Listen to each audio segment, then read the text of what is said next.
Hey guys, DarkFayte here. I swore I did this. I guess I didn't, but I said I was gonna do Red Faction Guerilla review, so let's do that. I guess I just totally blanked on it.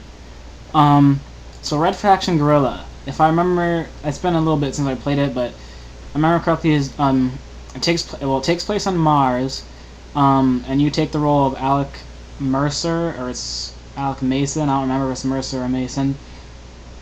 And basically, you come to Mars to help your brother out with some work because some stuff went down on Earth and you lost your job, so you need to go. You're searching for a new job, and Mars is like the big thing right now in the mining industry, and you're like a big miner, like worker kind of deal. And basically, you go to Mars and you meet your brother, but some things happen, and your brother gets killed because the EDF which is like the Earth's Federation Army thing.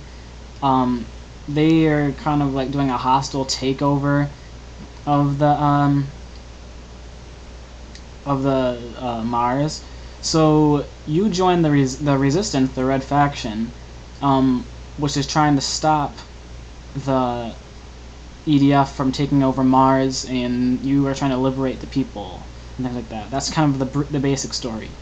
The story's okay. I mean, it's nothing significant. It's nothing like amazing, but I mean, it's not bad. There are some good moments in it. So that's kind of what the story is.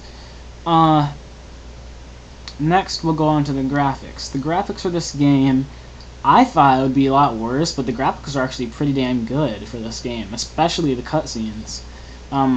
There isn't like a plethora of cutscenes in this, but the cutscenes are really good. Like the opening one, where you first like see yourself and everything, the graphics were like awesome, like amazing. I never thought that this game would have that, but yeah, the graphics are pretty good, and it keeps a steady frame rate for most of the time.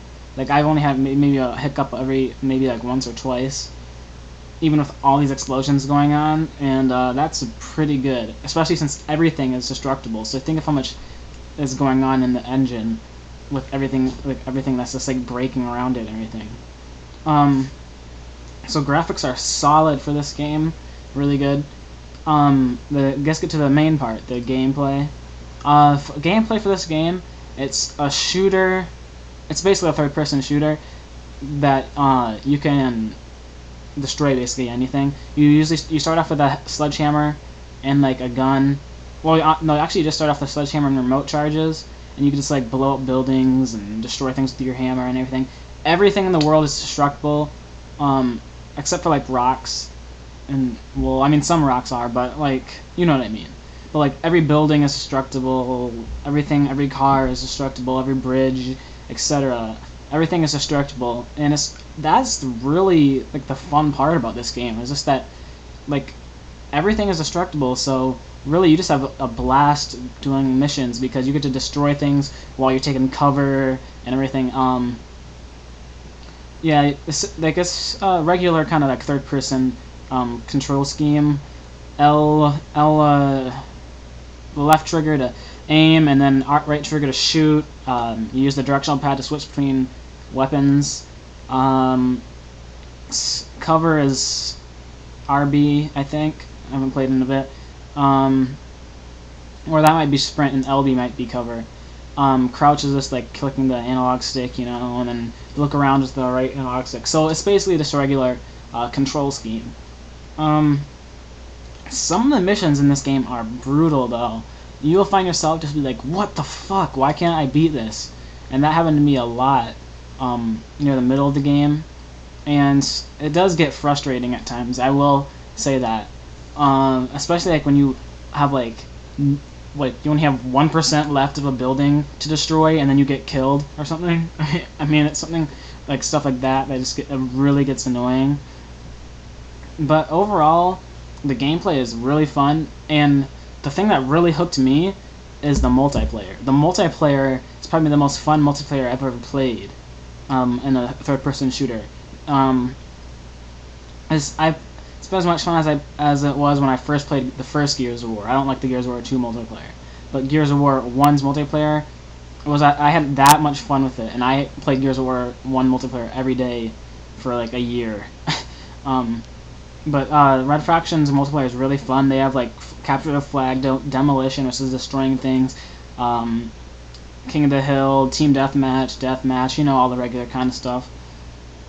And it's just really fun because you can destroy things while you're doing it. All the guns and everything are really cool. They have like disintegration guns and sniper rifles that shoot through walls and everything like that. And then like remote charges, you can do like frag tags and stuff. This is really, really fun. I liked that a lot. That's probably the main reason that I would give this game the score I'm going to give it once I get to that. So gameplay is solid. I really like the gameplay for this. The music is nothing extraordinary. There's nothing really to say about the music and or the sound. The voice acting is fair. So, I mean, it's not outstanding. It's not bad. It's just kind of regular. Like I would expect that from a video game. So the music, I don't really remember any of the music for this game. So the music isn't memorable. We'll just put it that way. Next, and we'll skip to the final score. So overall, this game is a lot of fun to play. There aren't really that many bugs with it at all. I would say if you were just playing the solo and you don't have like Xbox Live or PSN, I would probably give this like an 8.6. If you have Xbox Live or PSN, I would give it a 9. The multiplayer really shines in this game, and it's just an overall fun game to play, especially if you have friends over, because they have local multiplayer stuff too. So I mean, this is a good game. You guys should check it out. This is Red Faction Guerilla for Xbox 360 and the PS3.